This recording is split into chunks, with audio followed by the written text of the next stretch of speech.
Hi everyone, I am going to read you chapter 16 of A Long Walk to Water by Linda Sue Park. Southern Sudan, 2009. After the excitement of seeing that first spray of water, the villagers went back to work.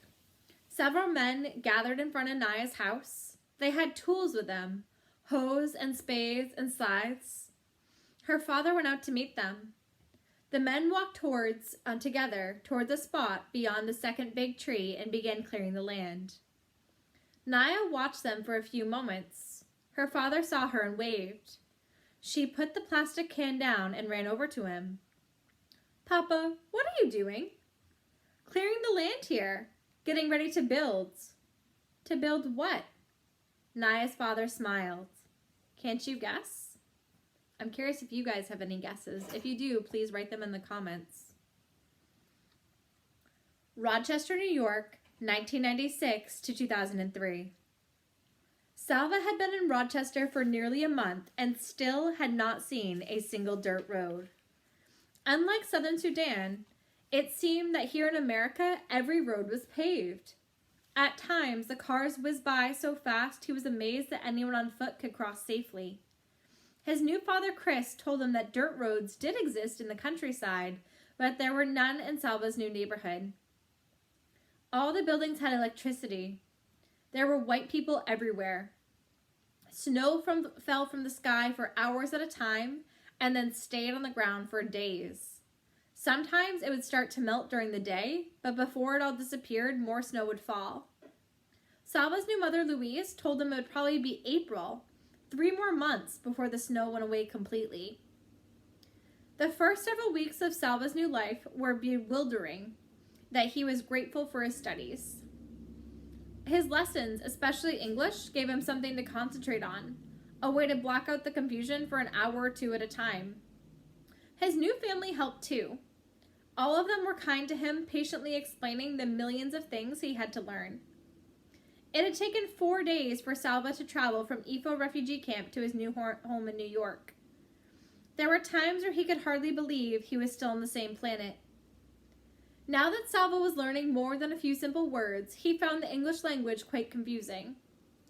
Learning like the letters O, U, G, H, rough, though, fought, through, bow. The same letters were pronounced so many different ways. Or how a word had to be changed depending on the sentence. You said chickens when you meant the living bird that walked and squawked and laid eggs, but it was chicken with no S when it was on your plate ready to be eaten. "We're having chicken for dinner." That was correct, even if you had cooked 100 chickens. Sometimes he wondered if he would ever be able to speak and read English well. But slowly, with hours of hard work over the months and years, his English improved.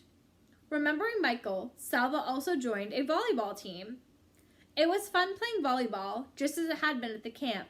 Setting and spiking the ball were the same in any language. Salva had been in Rochester for more than 6 years now. He was going to college and had decided to study business. He had a vague idea that he would like to return to Sudan someday to help the people that lived there. Sometimes that seemed like an impossible notion. In his homeland, there was so much war and destruction, poverty, disease, and starvation. So many problems that had not been solved by governments or rich people or big aid organizations. What could he possibly do to help? Salva thought about this question a lot, but no answer came to him. One evening at the end of a long day of study, Salva sat down at the family computer and opened his email. He was surprised to see a message from a cousin of his he barely knew. The cousin was working for a relief agency in Zimbabwe. Salva clicked open the message. His eyes read the words, but at first his brain could not comprehend them. United Nations Clinic, your father, stomach surgery. Salva read the words again and again. Then he jumped to his feet and ran through the house to find Chris and Louise. "Father!" he shouted. "They have found my father!" After several exchanges of emails, Salva learned that the cousin had not actually seen or spoken to his father. The clinic where his father was recovering was in a remote part of southern Sudan. There was no telephone or email service, no way of communicating with the clinic staff. The staff kept lists of all the patients they had treated. These lists were submitted to the United Nations aid agencies. Salva's cousin worked for one of these agencies and had seen the name of Salva's father on the list. Salva immediately began planning to travel to Sudan. But with the war still raging, it was very difficult to make arrangements. He had to get permits, fill out dozens of forms, and organize plane flights and car transports into a region where there were no airports or roads. Salva and Chris and Louise, as well, spent hours on the various agencies and offices. It took not days or weeks, but months before all the plans were in place. And there was no way to get a message to the hospital. At times, Salva felt almost frantic at the delays and frustrations. What if my father leaves the hospital without telling anyone where he is going? What if I get there too late? I will never be able to find him again. At last, all the forms were filled out and all the paperwork was in order.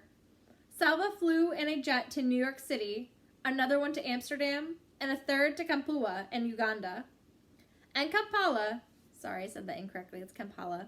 It took him 2 days to get through customs and immigration before he could board a smaller plane to go to Juba in southern Sudan.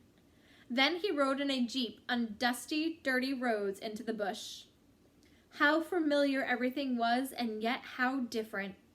The unpaved roads, the scrubby bushes and trees, the huts roofed with sticks bound together. Everything was just as Salva remembered it, as if he had only left yesterday. At the same time, the memories of his life in Sudan were very distant. How could memories feel so close and so far away at the same time? After many hours of jolting and bumping along the roads in the jeep, after nearly a week of exhausting travel, Salva entered the shanty that served as a recovery room at the makeshift hospital. A white woman stood to greet him. "Hello," he said. "I am looking for a patient named Mawoun Dut Arik." And that's the end of chapter 16. See you soon.